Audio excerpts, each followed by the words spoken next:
folks, and welcome to CarStarz' 10 Cool Facts About Jim's Pontiac Firebirds in the 1974 TV series, The Rockford Files. Fact number 1.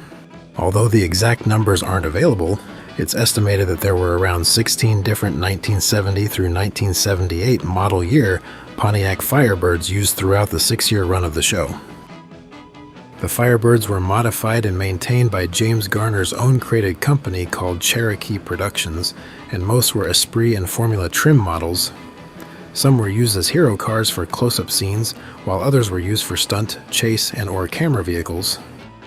Garner had a significant influence on the cars used in the show and did the vast majority of his own stunt driving as well. In fact, James personally chose the more basic Firebird models for the show over many other possibilities, as he felt that these Firebirds fit the lower-income private investigator character that he portrayed in the show quite well. Fact number 2. Most of the Firebirds used in the series had the 400 V8 engine, sending around 225 net horsepower to a 3-speed automatic transmission. Although that may not be a lot of power, this setup did output plenty of fun torque to play with, which James put to good use often in the show with some wild driving. Not to mention Jim's signature wild J-turns that were performed so often on the show that led to the maneuver becoming known as the Rockford turn, or simply pulling a Rockford by many fans. Fact number 3. Only second-generation Pontiac Firebirds were used on the show. The second-generation Firebird saw several changes through its 11-year run from 1970 to 1981, both visually and mechanically. However, the most noticeable change to fans of the car in the show was the sleeker, more aerodynamic body design introduced in 1977. The Firebird underwent many changes, including a new pointed front end with recessed quad-square headlamps.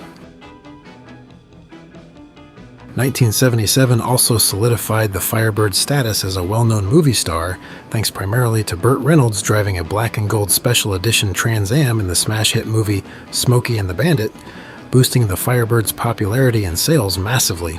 The base engine switched from the Chevy Inline 6 to a Buick 231 V6, a 301 V8, and the familiar 350 V8 were also available. Trans Am models featured more powerful 400 and 403 V8 options, while the California-bound Firebirds adhered to stricter emission laws with 305 and 350 V8 engines.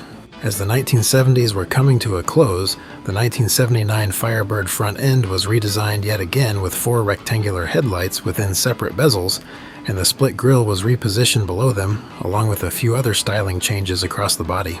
By the end of the second generation in 1981, the Firebird fad, as one might call it, had come to an end as sales plummeted.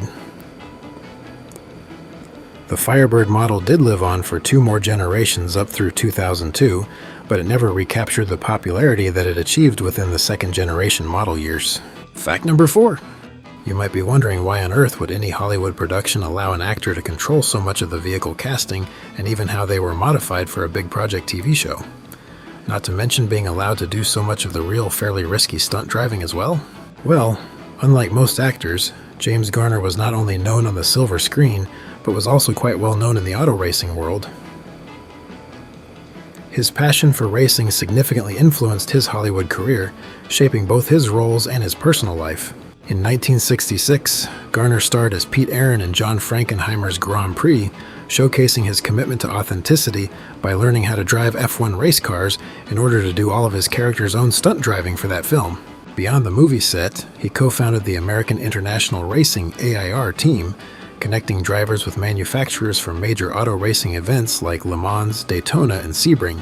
His involvement with AIR led him to co-drive a Porsche-powered Manx in the grueling Mexican 1000 off-road race. Garner's dual life as a beloved actor and a dedicated racer exemplifies the intersection of passion and talent, leaving an enduring influence on both Hollywood and the racetrack. Fact number 5. The license plate on Rockford's Firebird, which read 8530KG, held an interesting backstory orchestrated by the show's executive producer, Meta Rosenberg.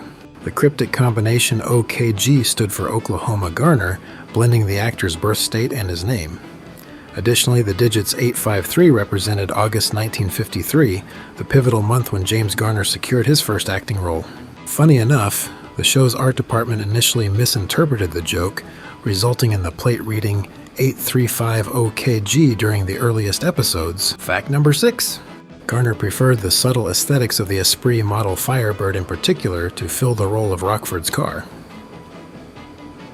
To achieve this look as consistently as possible with other trims supplied such as the formula, they made several subtle modifications to the Firebird formulas used in the show to make them look like Esprits.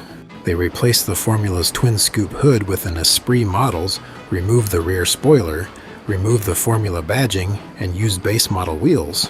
Keen-eyed fans of the Firebird can identify features like the dual exhausts and rear anti-sway bar that were characteristic of the formula models.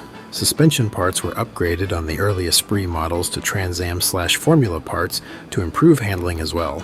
GM frequently changed paint colors from year to year, so the studio had to repaint all of the Firebirds used in the same unique custom shade of gold that most people assumed was the factory Denver gold color, but was actually a custom mixed gold color used throughout the show's run.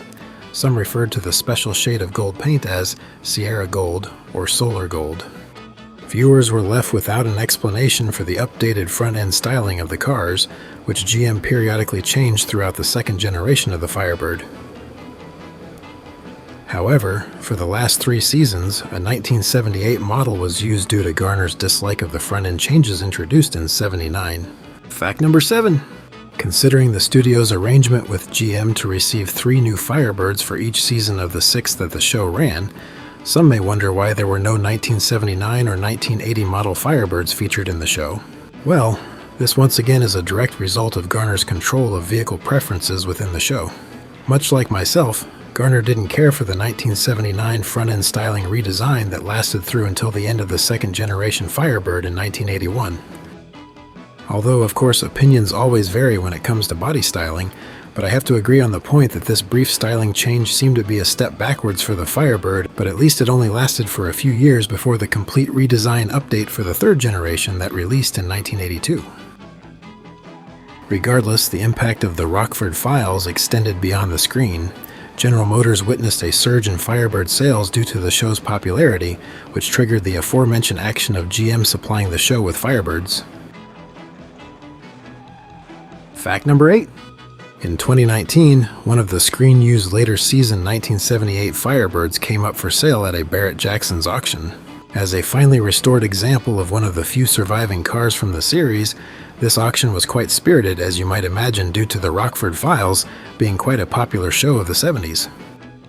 Although this excellent famous '78 Firebird formula was completely restored since its use on the show, it still maintained the several unique modifications that revealed its former TV star past, and even still has the camera hookups panel in the dash, which is pretty cool. This magnificent piece of automotive and TV history did indeed go for a premium price as expected, and that hefty sum was a very impressive price for any Firebird of $115,500. Fact number 9. So, what happened to the rest of the several Rockford Files Firebirds after the show ended, you ask? Well, of course, several of them were unfortunately sacrificed via stunt work within the show or in the many follow-up Rockford Files films that were created after the show ended and were therefore scrapped. The surviving Firebirds had various fates after their Rockford Files fame. Some were sold off to the public, and even Garner owned one of the '78 cars briefly, and a few were displayed in museums for a time. A number of the Firebirds were retained by the studio for several years and rented out for use in other shows, films, and even commercials. Just some examples of these Firebirds being used in other productions would be this one in the bizarre 2002 movie entitled Ken Park. Another would be this one in a brief appearance in the 2002 movie The Hot Chick.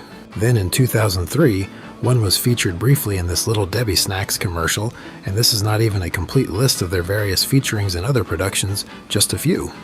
By the mid-2000s, however, they had sold off the remaining Firebirds to the public via eBay auctions, so it's possible that a few of them could still be out there on the road today. Fact number 10.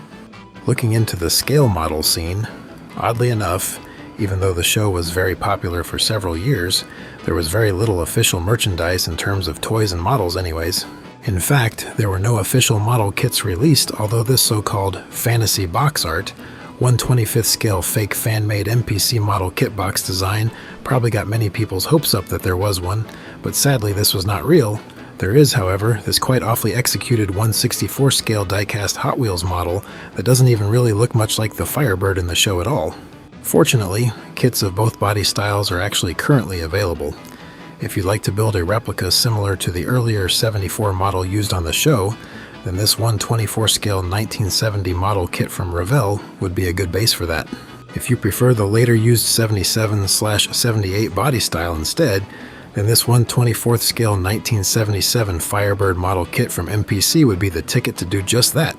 I will put links to where you can get both of these model kits in the description below.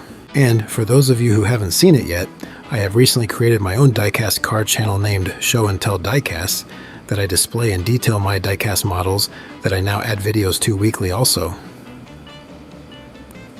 I will include a link to the new channel in the video description below as well for those interested. Well, there you have it, folks. Thanks for watching, and make sure to hit that subscribe button if you like what you saw here. You guys are all great. See you next time.